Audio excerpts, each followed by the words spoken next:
Humanity's understanding of science, and more particularly physics, underwent a serious revision in the 20th century. With his unexpected laws of relativity, Einstein challenged our perception of the cosmos. Quantum mechanics sealed the deal, literally entangling our brains with its even more troubling uncertainty principle.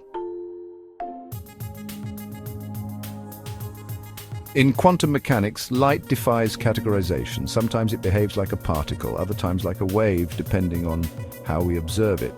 Reality itself, it seems, is ambiguous.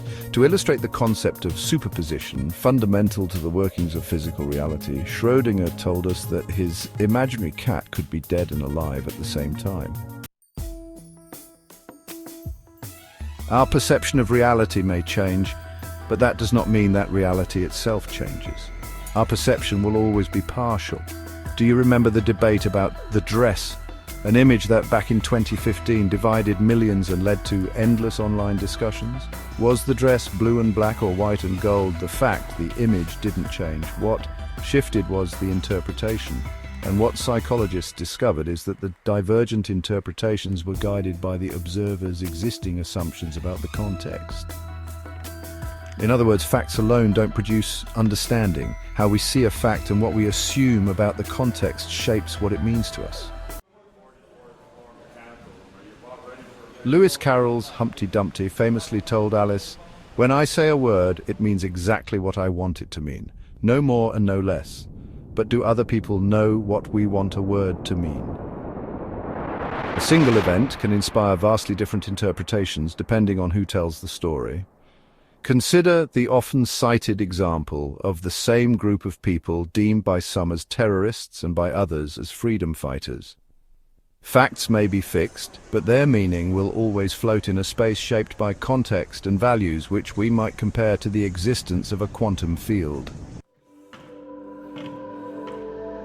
Real understanding emerges not from choosing between facts and interpretation, but from holding both in tension, like quantum particles existing as waves and particles simultaneously.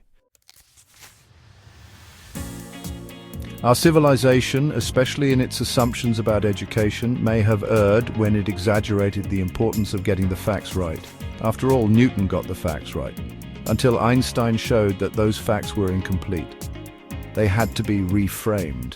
We are wrong to expect that we can truly know reality. What we can do, because we are alive and constantly interacting with our material, social, and intellectual environment, is to explore reality. And reality will always offer surprises. The closer we seem to get, the harder it is to grasp it. Are we ourselves particles or waves? It depends on whether we are simply content with being, what some call living our lives, or at the same time thinking and adapting. We are obviously capable of both, but not always aware of that capacity. When Descartes said, "I think, therefore I am," he could have pushed his own intuition one step further by adding, "I think, therefore I resonate." Quantum reality, the ambiguity of being both a particle and a wave, exists within a quantum field. The specialists define the quantum field as a dynamic entity that permeates the universe. By extension, if we focus only on the static and not the dynamic, we divorce ourselves from half of reality.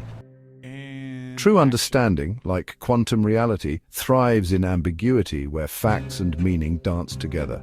It's time to understand that sticking to the facts, which is undeniably always a wise thing to do, may also require something else on our part, avoiding at all costs getting stuck in the facts. Join the conversation at Fair Observer and subscribe to our YouTube channel.